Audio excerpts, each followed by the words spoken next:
Hello, Lauren. How are you doing? Hi, I'm good. How are you?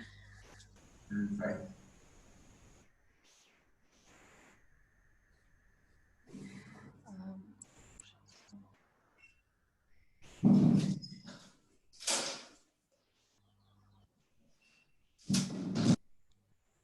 Should we wait for the others, or do you You want? can let people in. I'm just trying to sort out something with what the hell is this people called? With the first group that's supposed to present because they were gonna record and then they didn't. Okay, perfect. No worries.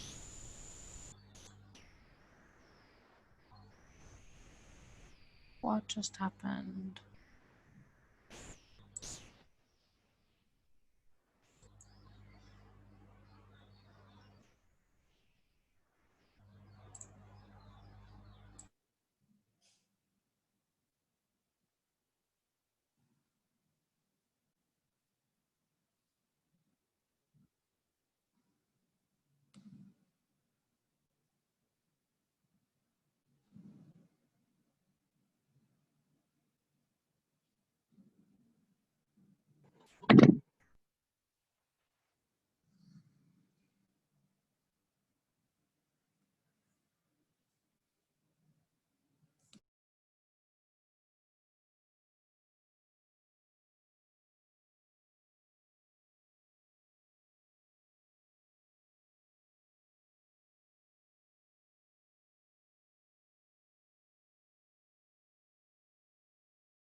Hi everyone.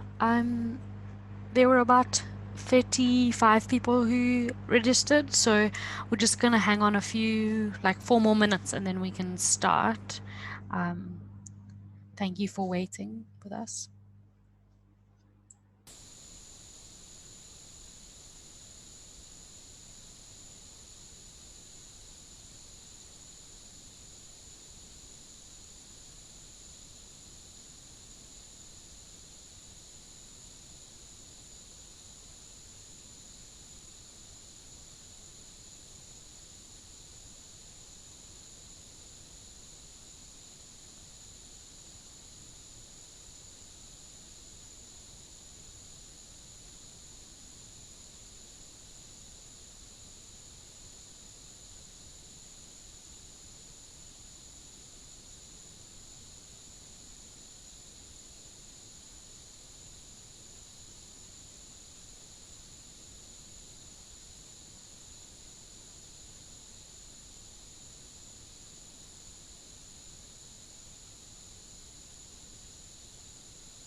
Hi everyone. Thank you for being patient with us. I'm going to start. We are recording this session, so if anyone has missed out, they can catch up later on our YouTube channel. As I know most of you, it seems like were part of the hackathon on the weekend, I will keep this quite brief before we get into the presentations. So just a reminder. So the Water Youth Network is an inclusive connector in the water sector with a vibrant community of young professionals and students and across disciplines. Why don't you go?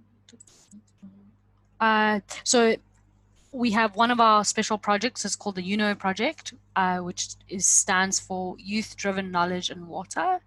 The idea of it is for it to be a virtual space for collaboration and to tackle today's water challenges. So the hackathon fell within this YouKnow project as we were developing these tools to help with collaboration. So we focused on the ideas incubator, which was about coming together to create solutions to a water problem. So just some background information. The hackathon participants had to work together for about 30 hours in assigned groups to identify and propose a solution or solutions to the defined problem, which I'll show you just below. They were given the background information, some guidelines, a solutions template, and an assessment framework.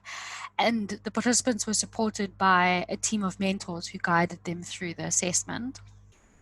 Once the solutions were submitted, there were 5 external judges who were not part of the mentoring or the competition itself. And then first, second, and third highest average scores across what the judges had rated each idea, those became the winners. And then the winners were basically offered a YouKnow grant. First prize of up to 1,500 euros, second is 1,000, and third was 500. So this is the question that they dealt with. So today, several communities around the world are exposed to hazards related to hydrometeorological events and more recently to impacts of COVID-19. These communities are likely to experience increased risk due to the changing climate, thus exacerbating the hazards. So over and above this, communities often lack access to basic water services and like drinking water and safe sanitation, which increases their vulnerability and consequently increases their risk to hazards. So the main part of the question was about taking into consideration both hazards and systemic vulnerability due to lack of water or basic services. How can stakeholders support communities in identifying, measuring, managing, and or mitigating the risk using a sustainable and feasible approach? So it was up to the teams themselves to kind of define the problem that they want to solve and then provide a solution for it.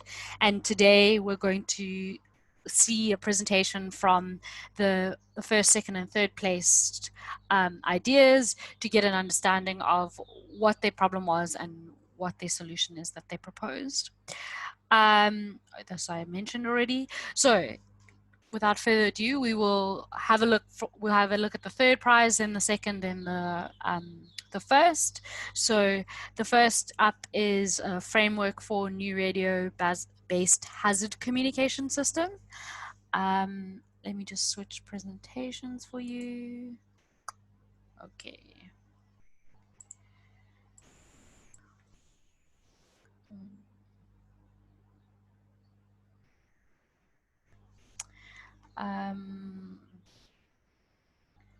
Is someone from I'm not sure who from this group is doing the presentation. If you could raise your hand or just write your name in the chat so we can unmute you.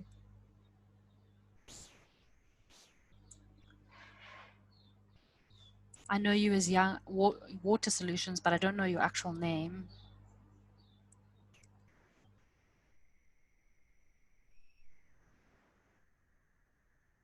There we go. Cool.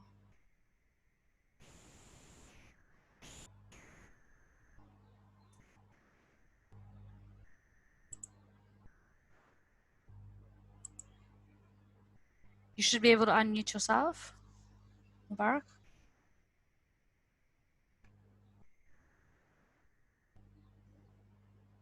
Okay.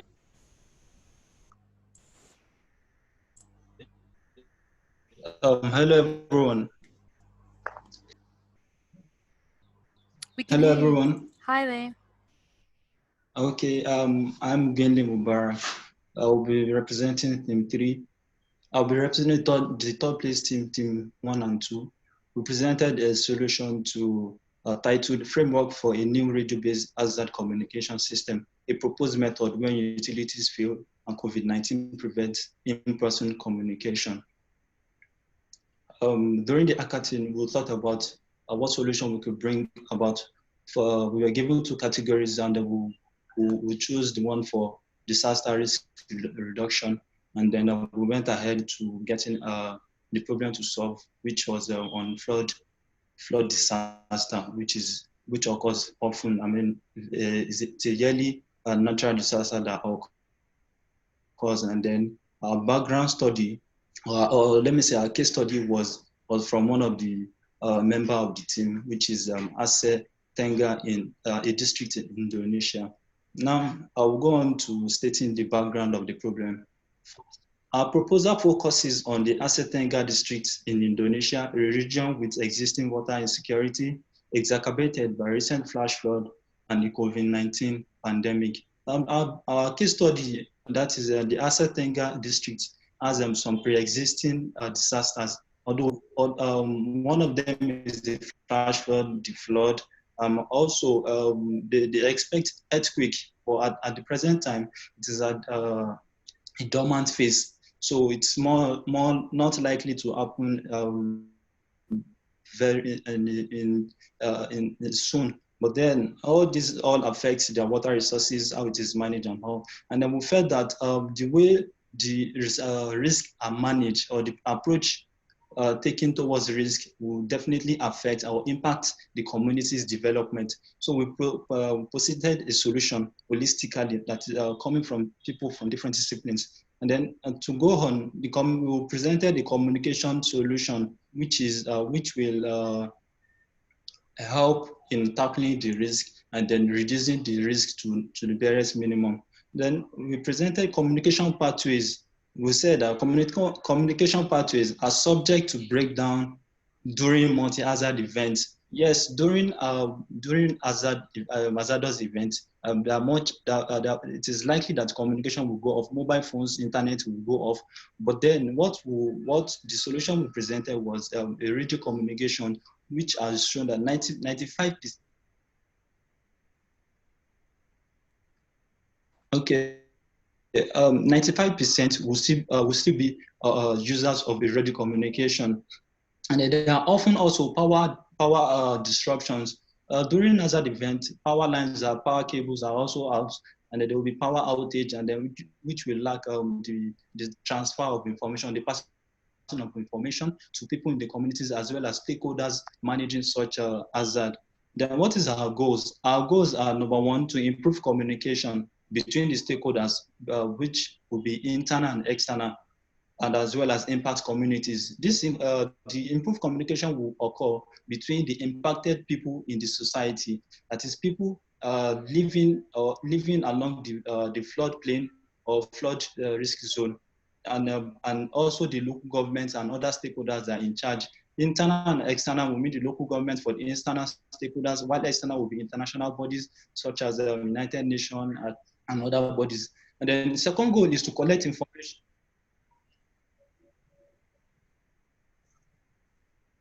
The second goal is to collect information about wash condition, that is water sanitation and hygiene, hydrometeorological data, water access, and source data. Now, what are our solution? We'll implement a community radio that to keep people informed about their own environment and their community's problem. Yeah, to tackle, we saw that to tackle the risk, we'll definitely have to inform. Hello? Okay, hello? Yes, we can hear you.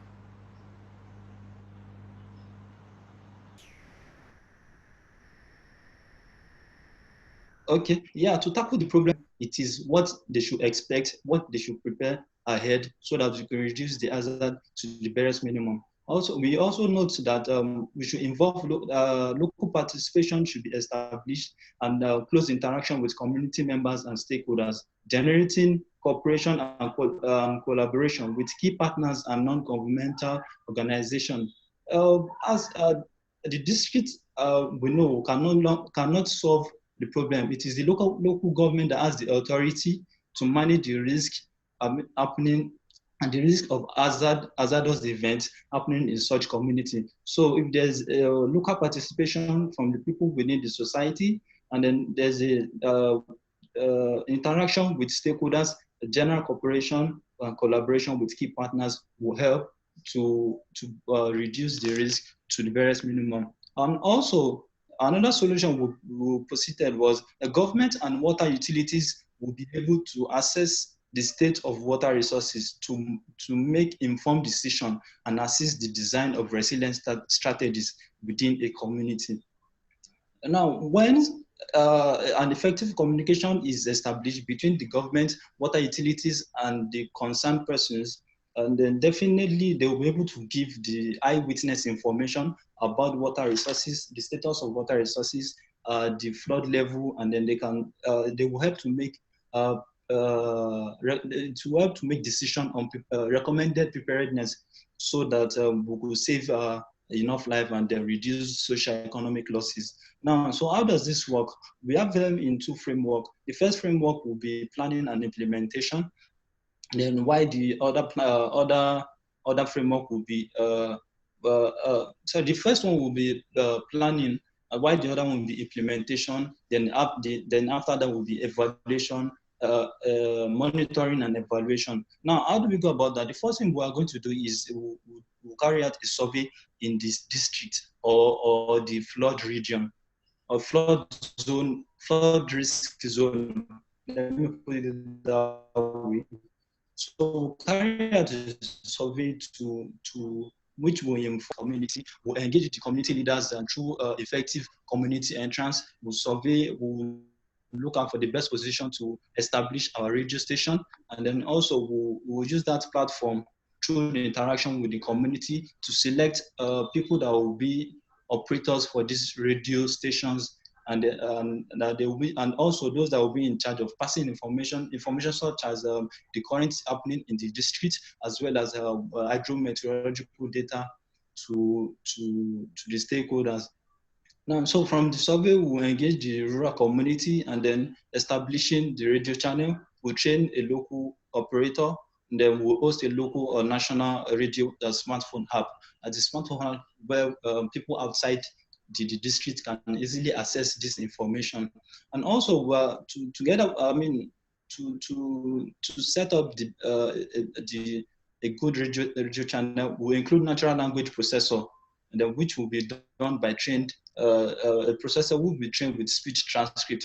They can easily transcribe the spoken words into scripts or into words, so that stakeholders can easily read. Because oftentimes this transfer of communication will be done in local languages, and therefore we need someone who will be a translator or a translator that could put them into words, so that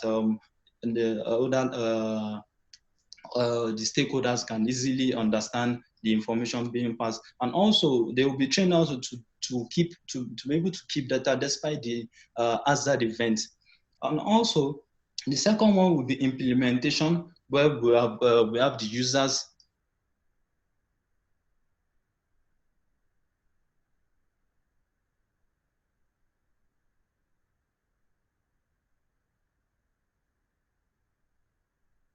we have the NGOs that will come in, the relief agencies. Look, now will be operators of this radio. We'll train them how to take, how to transfer the information, how to get hydrometeorological data, and so that they can send it to the concerned stakeholders.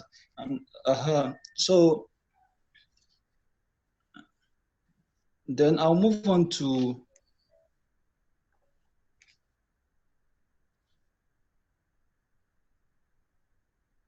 Okay, then I'll state the benefit audience. Firstly, our audience, the benefiting audience will be the community living under the flood risk, and then they can best respond to disaster effectively and receive aid from stakeholders.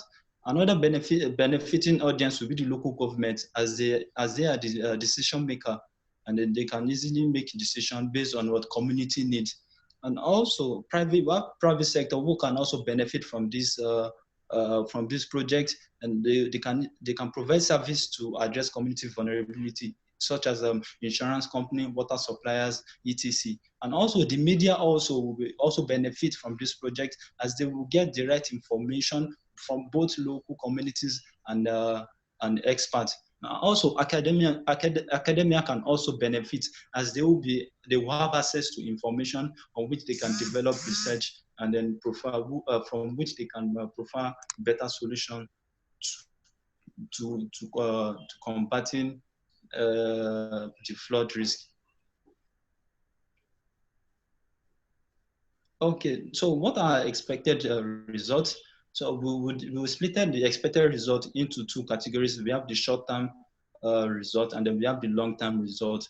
Okay, the short-term result, firstly, will be the community radio, a special channel and communication flow guideline. And also we build flood-induced disaster management strategies, including solving water insecurities. These are the short-term results we expect to see at the end of every cycle of the project. And also the long-term results we expect to see is, number one, is to educate the community and the neighboring communities about flood and COVID-19 through clubs.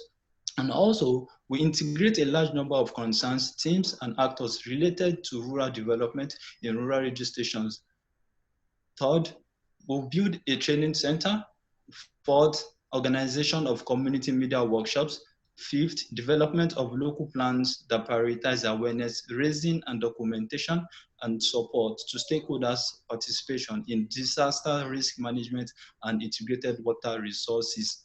And lastly, we'll establish a risk management strategies involving stakeholders.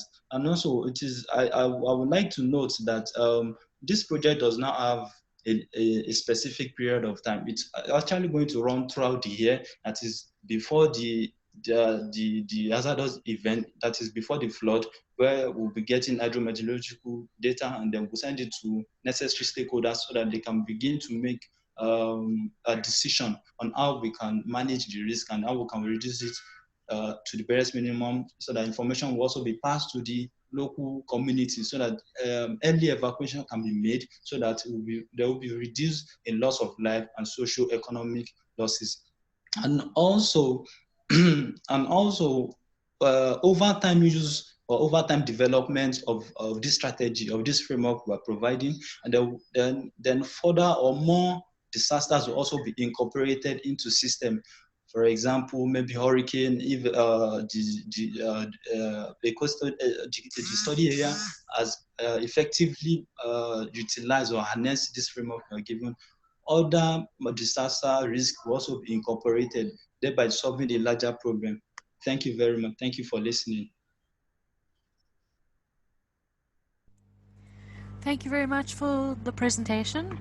Are there any questions at this point for group 1 and 2?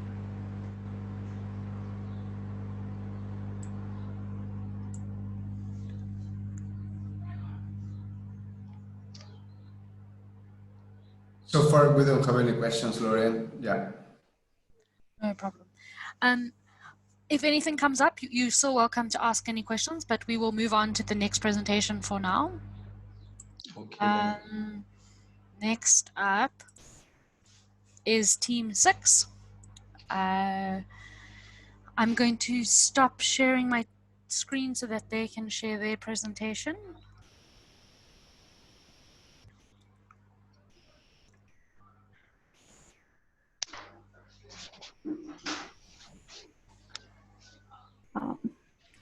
Hi, I hope I'm audible to all of you. Yes, we can hear you clearly. Thank you. Yeah. So I'm representing this presentation on behalf of Team 6. I will have one of my other teammates, Niveda, take over. So hello all, welcome to this presentation. This is part of the proposal which we developed for the water hackathon. So moving on to our project, it is a device which we developed as part of an early warning system. We already know that the problem statement was around hydrometeorological events and how we tackle it. So this topic will focus on providing an early warning system and also look at building the community as a whole in terms of the IWRM approach. So we try to balance the disaster risk reduction along with the IWRM approach. So that's what I'm going to talk to you about for the next few minutes. Next. Yeah, so over to the next slide, please. Yeah, to begin with, who we are, you can see most of us are women. And I am Veronica. I come from India. We work with a private consultancy in the flood risk domain. I have with me Niveda, who will be presenting next. She's a PhD student in India as well. Her focus is mainly on IWRM. And then we have Swarnali, who's a lecturer in agricultural water management and is from Indonesia, who is a master's student in environmental law. So over to the next slide. So when we were trying to find what problems which we could potentially solve as part of this hackathon, we knew we had to really get focused.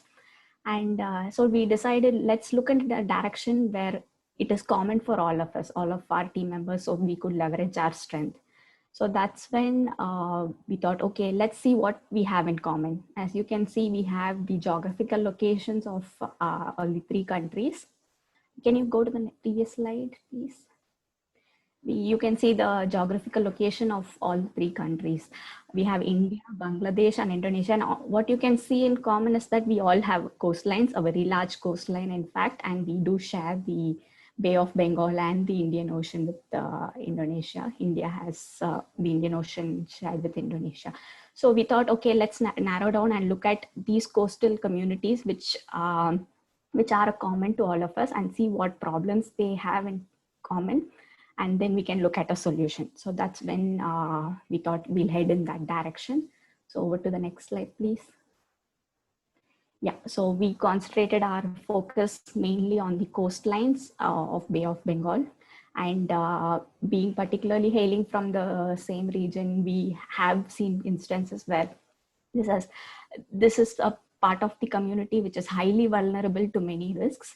And it's not just a particular risk which you can attribute makes them the vulnerable population. They are exposed to multiple hazards, like the coastal flooding, like climate change. When with sea level rise, they are the ones that we can see are going to be the first impacted, along with the saline water intrusion, because most of the urban developments are concentrated around the coast, which in turn leads to saline water intrusion in these areas. So we thought that this is the community that has multiple problems, as opposed to an urban community which maybe is exposed to problems like urban floods. And this community, because it sits in the coast and we have a number of depressions and low pressure events formed during the year, they are the ones that are almost hit every year, actually speaking. So, and if you look at the economic condition of these communities, they are mostly poor farmers who engage in fishing and farming. And there is a clear lack of data, which leads to loss of livestock, loss of their economic livelihood, and eventually loss of life as well. So if you, we had a few events in the last couple of months, and we had a recent cyclone, the super cyclone Amphan, and around towards the end of May, and it costed about in many billions, 13 billion USD is the estimate. So when we look at such a big amount of loss and how this community really is on the other edge without lack of information, we thought, why not bridge this gap? So that is when we thought we will find a solution to bridge this gap. Where do we have the lack of information? Is it that we don't have a forecasting system which could predict this? I don't think that is the case. It's that it doesn't reach the community, the end user eventually. So we thought, let's bridge that gap. And so over to the next slide. So that's when we thought we should focus our solution on the community, but provide a holistic answer to it. So that's why we divided the project into 2 stages. A short term, where we give them, when an event or a risk occurs, that they are well informed of it. And the second thing is, once they recover from the event, there is a way that they know they can become resilient, get their livelihoods back, and then move on. Because you cannot avoid risk, but you can be prepared and also mitigate the risk. So that's the approach we have adopted here. And so I'll be discussing more in detail of the short-term solution, and Niveda will be explaining on the long-term solution, which is basically an IWRM approach, where we want to strengthen the community's livelihood and their climate resilience. Yes, please, next slide, please. Yeah, so about the early warning system, we wanted to really understand what the community needs, where exactly the lack of information or the lack of the data is. So that is why we said there should be an inception phase where we get into a field visit, understand what the community actually needs, and what more we can do with the help of technology. So that was the inception stage where we try to get as much as information about the community in need, and then go in for a device, the early warning system as such, which is powered by the Internet of Things technology. I know it has been a buzzword in the IT world, and if not many of you are aware, it is a technology, or I think we have all these smart TVs, the smart washing machines, all of that. So they do have a way by which they collect the data and exchange that data as an information through the internet. So that's how it works. So we thought, let's harness that for disaster response. So that's what we are trying to incorporate here. And in this process, what we try to do is we get the information from the forecasting agency, which is mostly handled by governments, uh, directly to the community. That's thus removing any middlemen involved in the process, which causes an effective delay in the system. So once we have the data out, it is directly sent through the satellite internet and other internet technologies to the community. And we wanted it not just to be event or disaster focused. We wanted it to be as a device to be applicable and sustainable throughout the year or throughout the lifetime of the device itself. So that's when we thought, okay, if we can provide a disaster related information, let's incorporate other items like, say, the weather forecast, because we have fishermen who will be venturing into sea. So let's see what will they need. They might need when a huge storm might come up in the future.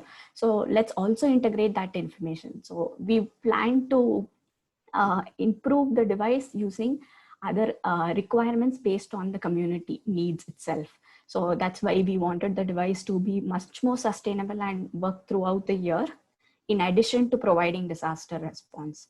So over to the next slide, please. And more features on how this device is proposed to be. We already know that the community which is going to be benefited is a rural community, and in fact a poor illiterate community. So we need to get the information to them in the right format, which they are able to comprehend and understand.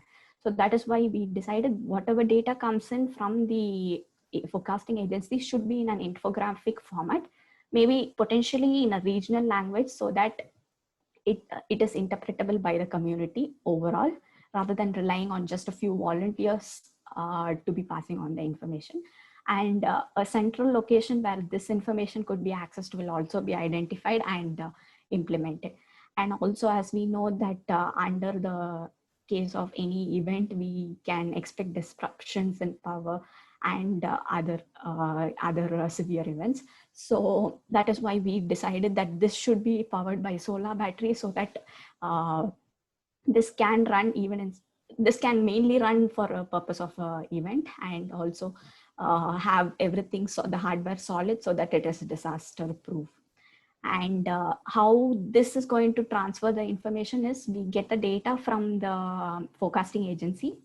Based on the available time, the software itself intelligently derives a evacuation plan, stating how much of time is available and what are the next steps that can be taken. And this information will also be passed on to appointed volunteers. So all this will appear in the infographic. And when you have an evacuation plan and the community knows about it, they can start to prepare themselves. Let's say there is a these coastal communities also have farmlands which are frequently affected by tidal surges, and thus making the land more saline due to the influx of salt water. And a cheaper alternative to the sandbanks as such. And these sandbanks could the installation is much quicker. They just have to place these flood dams around their field, so that as the water pressure builds up, these pockets of flood, this flood dam as such expands and protects the fields from entry of water. So this is just a very simple technology that can be added in addition into the disaster response action itself. And since most of these events occur during say late in the night, or when people are not really alert, once a risk is triggered, the alert system and a corresponding siren will be triggered. And also we do not want this device to lose faith with the community itself, because once you have a false alert triggered, then eventually people lose confidence or faith in the device. So we always want this device to be approved by a government agency, but at the same time minimize the number of interventions that is required. So that is the major idea behind the whole proposal as such. I will pass the stage to Niveda, who will talk about the stage 2. Thank you. Thank you, Veronica. Good morning, good afternoon, and good evening to everyone present here. Hope I'm audible.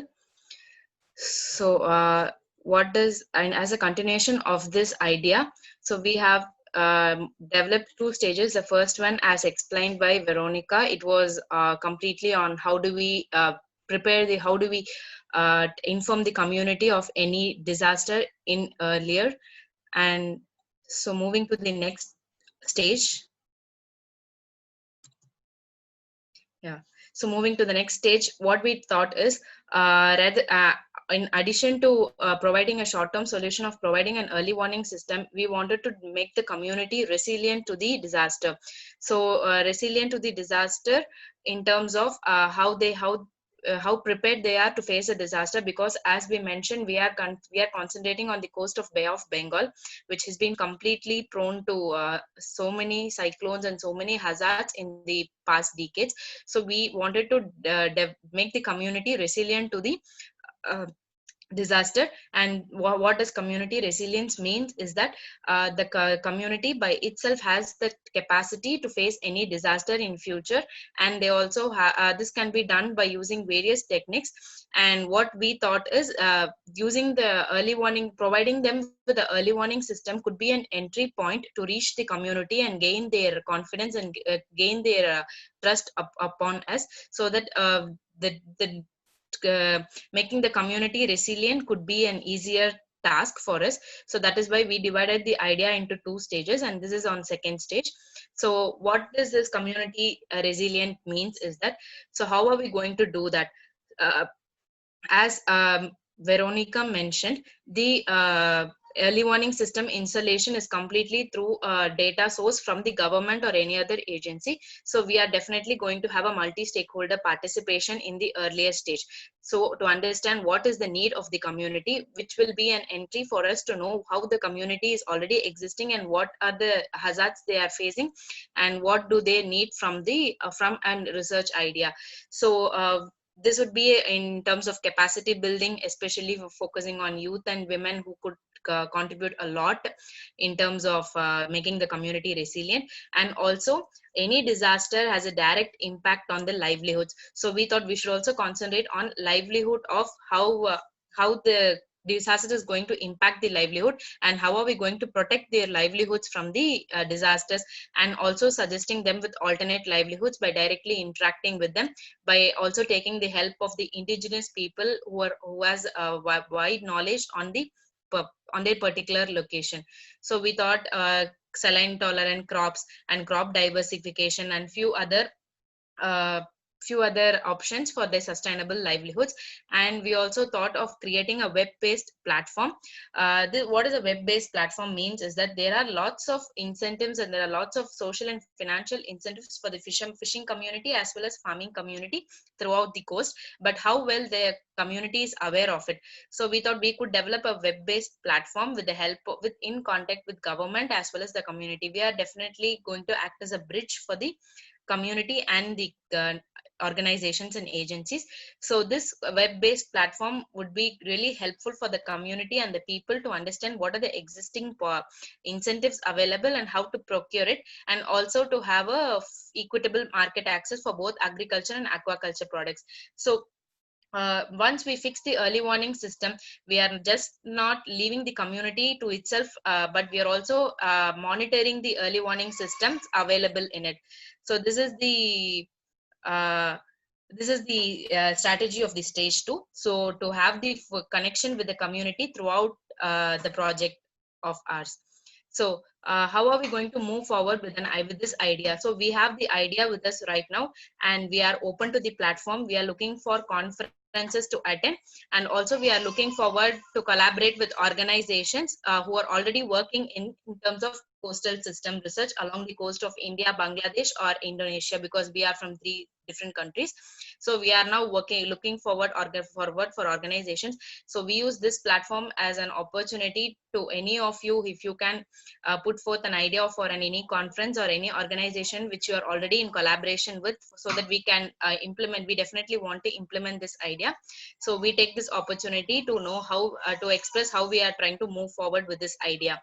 So I thank Water Youth Network for giving us this wonderful opportunity, and also definitely not to forget our mentors, Kwabena and Sayangshu and Davis, for molding our idea into a presentable one. Thank you so much.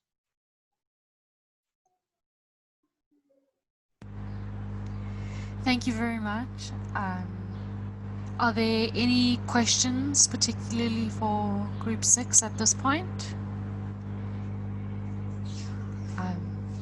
I'm really keen to see this project in its future phases. Okay, next up is the first place winners. I will share, just give me a second. Okay.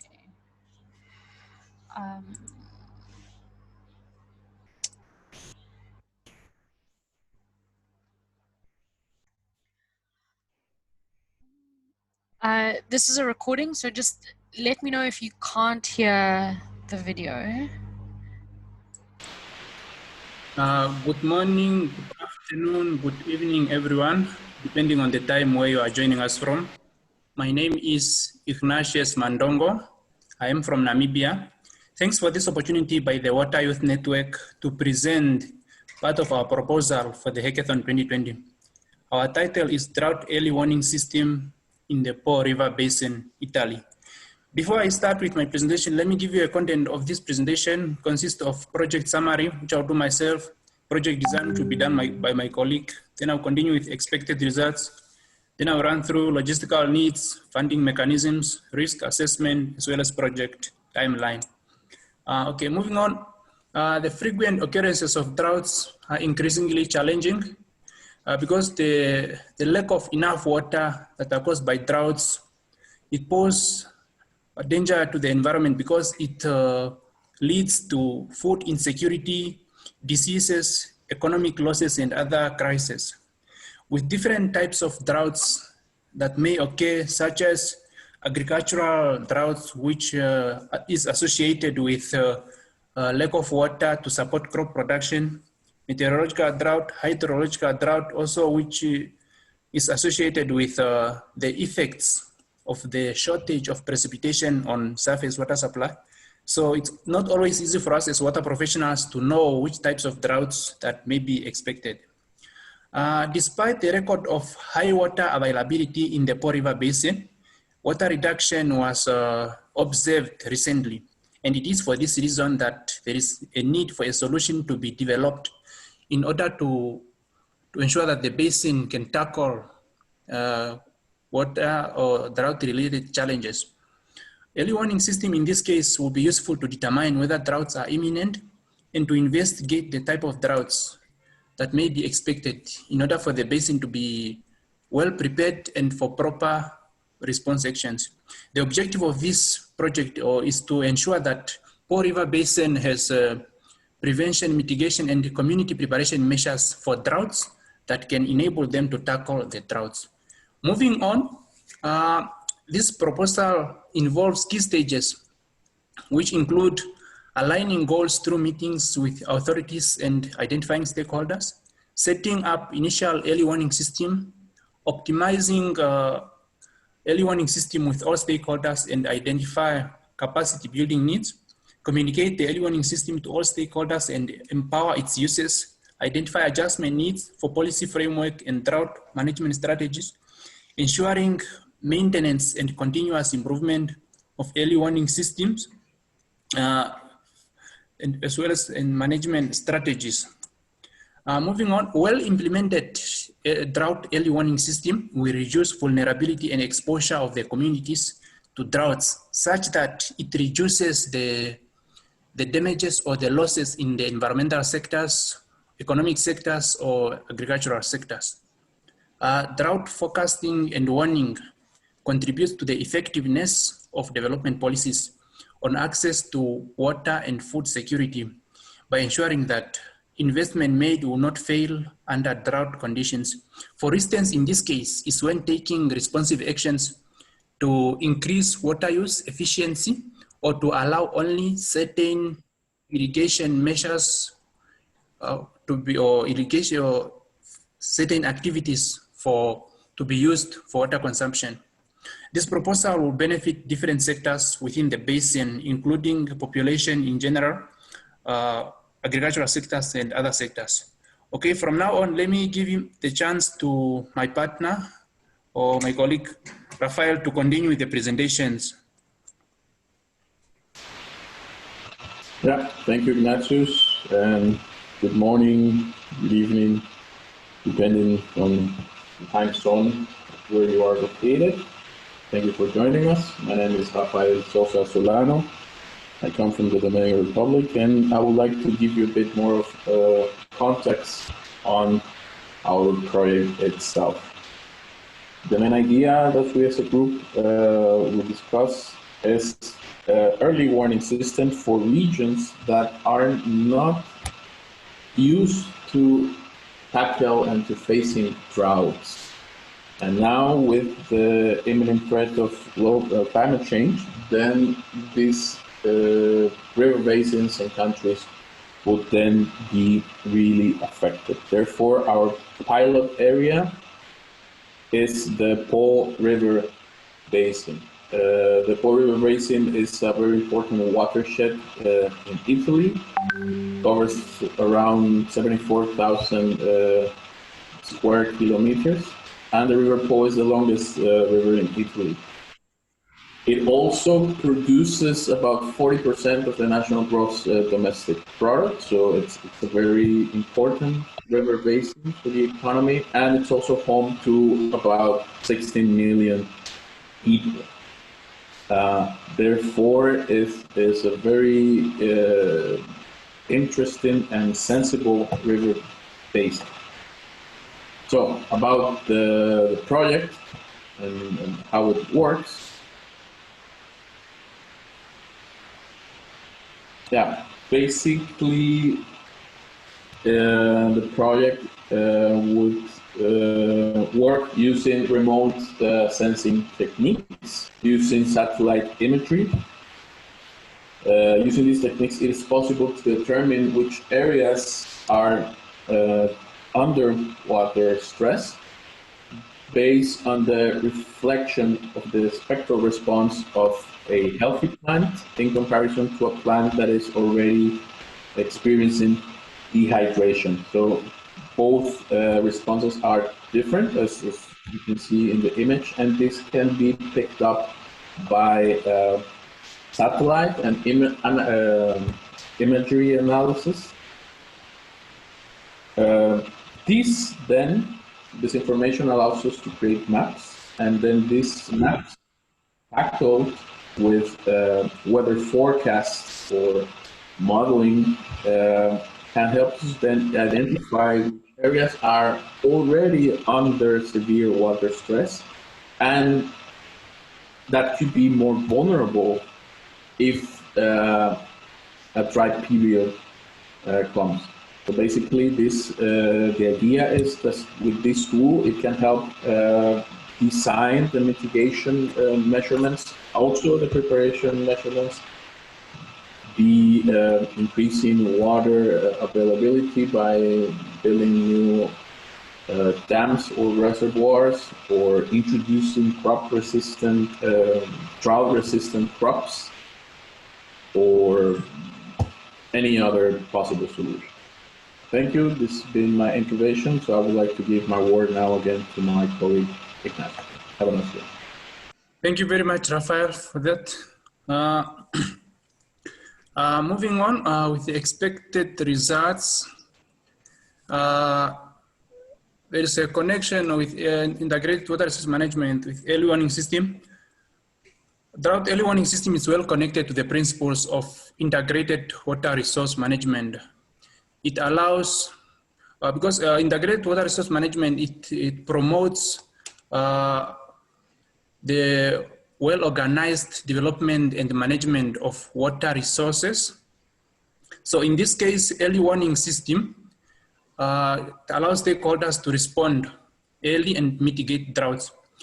This can be achieved by ensuring that at the early implementation of this tool,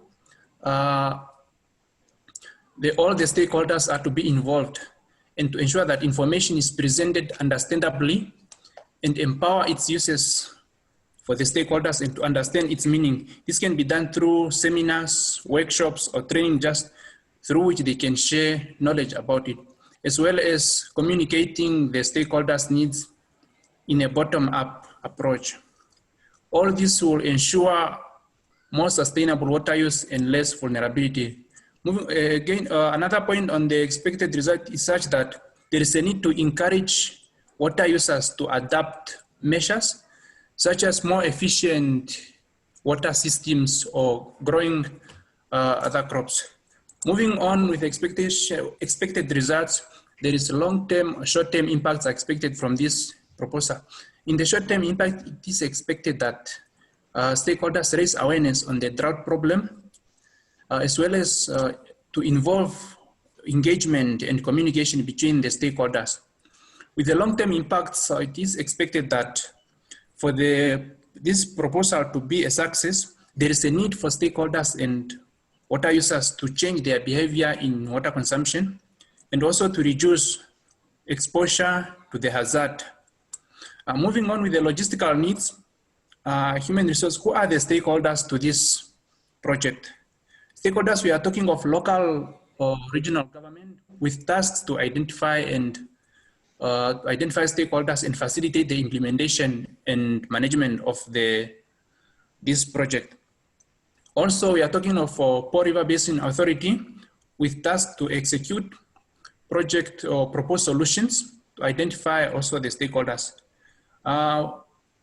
We are also talking of local universities who need or who can help students to carry out thesis projects for the student to be able to investigate and find out how efficient is this proposal or the tool, and to determine also the areas where there is a need for improvement. Moving on with the logistical needs, tools needed for the development of this is satellite image, data collection and processing, software for analysis and map production, technical human resources, capacity development through trainings or workshops. Governance structure also need to be incorporated to implement in accordance with the local authority policies and regulations.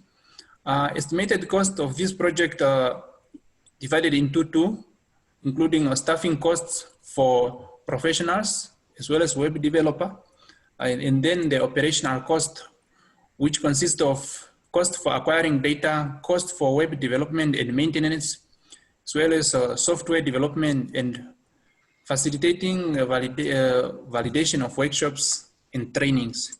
Moving on with the funding mechanisms, local universities can provide technical knowledge on finding the funding mechanisms in order to make this project a success, and also to find funding via the European Commission, World Bank, or the United Nations, as well as environmental agencies. Moving on with the risk assessment of this, It is a strength that this tool, drought early warning system, provide relevant, detailed information related to water scarcity and water availability.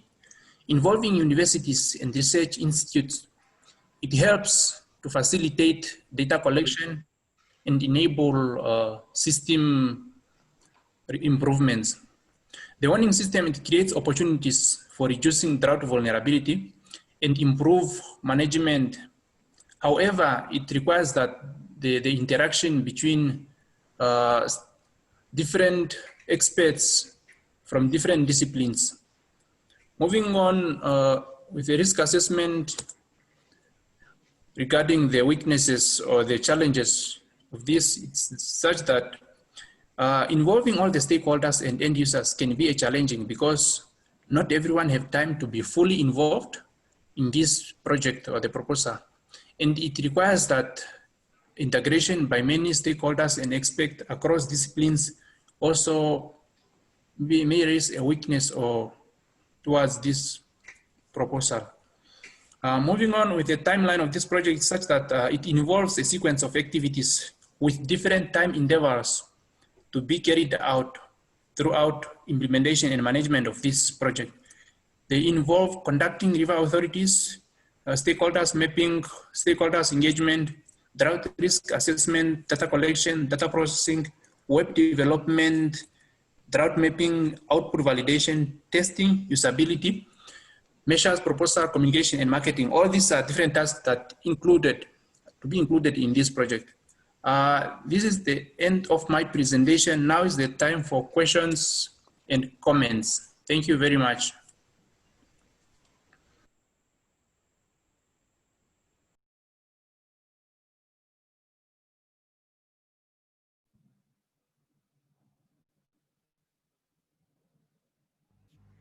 Thank you very much to Team 4. Are there any general questions before we close today? Hello, L'Oreal. This is Miguel. So I have a few questions actually. So can I ask them? Yes, go ahead. So like for team number 4, so I was wondering if you actually know, like, for example, what communication strategies have been carried in the community that you focus. That's for team number 4. For the first team that presents, sorry, it's not 4, it's number 1 and 2. For team number 6, I was wondering if you thought that the limitations that using internet-based solutions, when we actually like know that probably vulnerable groups don't have access to internet, for example. So do you have like any ideas about how to solve that? And a general question is like, why do you guys went for the early warning system instead of any other like prevention measure that could be applied for enhancing resilience to the different hazards that you were like presenting? So those are my questions. And yeah, I also want to thank everyone. I think like you have done like amazing work in a very like limited time that you had during the weekend that the hackathon was carried. So I don't know if like any of you would like to ask like some of the general questions I just made. Yeah, I would like to answer to Miguel's question with regard to Team 6 on why we went in for the internet when we already know that it is a vulnerable group. So yeah, we also had the same considerations whether we can rely on the internet as such for when we are looking at disaster response, and that too for a community which is poor and the most vulnerable, and we don't expect high literacy. But I do see a lot of literature around that there is availability of satellite internet, or because we are planning to tie it up with the government itself. So there is a possibility where the government can redirect all the traffic towards this particular area, and also make and just not the internet, through the mobile internet there are other options like using the nearby Bluetooths to provide a low bandwidth. So it is something that's still new, very new, which will need capability testing, but it's still possible. And to the second question, why an early warning system, but why not any other solid structural or non-structural measure? I think in most cases, like you see between April to June, we had almost 4 cyclones. And practically those cyclones, you can only try to mitigate it. You cannot actually eliminate it because you are already in the vulnerable area. So given that, it is much better to minimize the risk by being prepared for it rather than going for later solutions that may or may not work. So that's our idea, to bring in early preparedness. And as I mentioned, the recent Amphan cyclone, I think we were able to do an early forecast and bring down the death count to almost negligible. So that's how I think an early warning system might be a better option. Hope that answers, or do you still have any queries? No, that's perfect. Thanks, Mary. Does team 4 regarding or team 1 and 2 want to answer Miguel's question? Good afternoon. I can answer for team number 4. Like your first question about internet, I think we chose internet because we assume that in Italy, most farmers and most people and communities, they have access to the internet. But also the first steps of our approach are stakeholder discussions to build capacity and to understand better where exactly are the problems and what kind of things they need. So like there we will discuss also the accessibility to the internet and to the early warning system.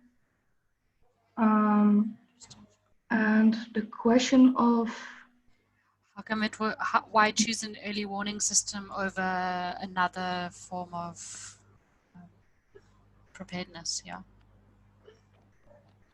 Yeah, we thought it was better to first see the risks, and then when you know that a drought is coming, that in the long-term solution, that farmers, for example, will change their strategy. If they see that due to the drought early warning system, they see more droughts coming, so then they will also change their adaptation strategies. It's like the first step of resilience.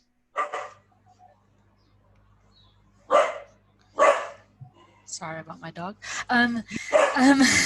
Thank you very much. Are there any other? There is one point there regarding from LACO, just regarding Italy being a lead country for the global framework on water security in agriculture, which is a good point to note when proposing projects in the Italian team. Mubarak, do you? Yeah. Yes, go ahead. You can answer Miguel's question. Okay. Outside the picking the early warning system, was there any other one directed to my team by Miguel?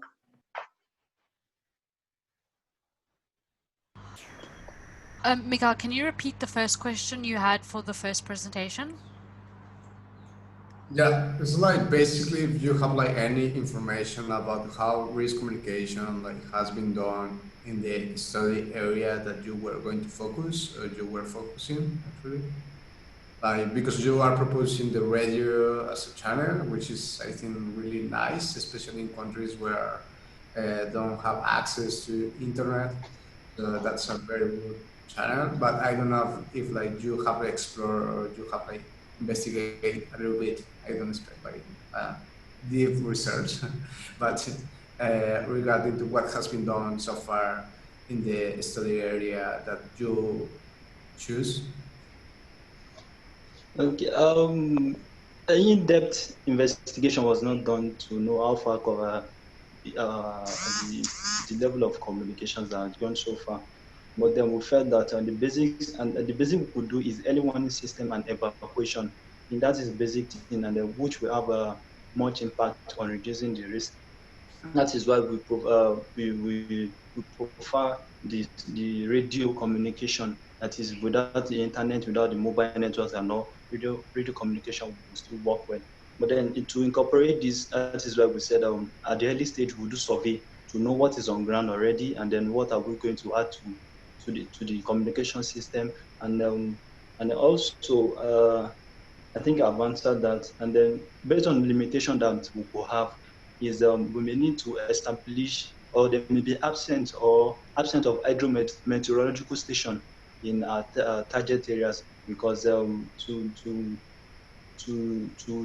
make the communication effective as a way of reducing the risk, we also want to incorporate the transmitting of hydrometeorological data, so that stakeholders and then water agencies, they can prepare ahead and then predict and make early prediction of a flood event. Thank you. I hope I've answered that.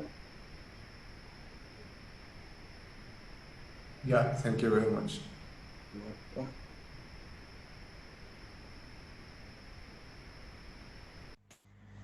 Thank you. Are there any last questions? In the meantime, I just want to thank all three teams for presenting today, as well as all the teams that were involved in the hackathon. Thank you very much for participating. We got some really good responses out of all the teams.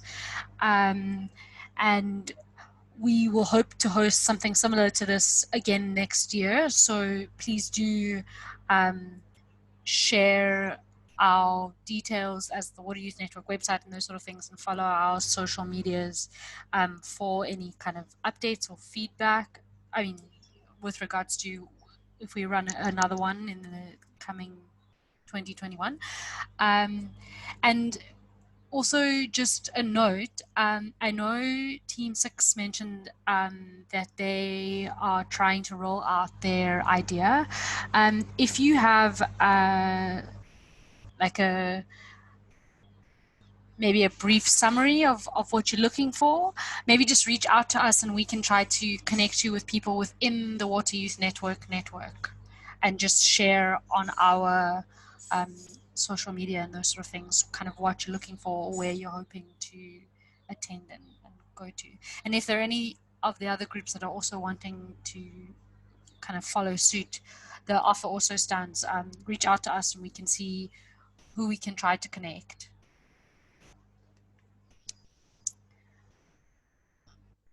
I see that there are no further questions. So if anybody, we will share this video, this recording on our YouTube channel and then on our social media. So if anyone wants access to it at a later point, it will be there. Yeah, thank you very much again to everyone, and enjoy the rest of your weekend.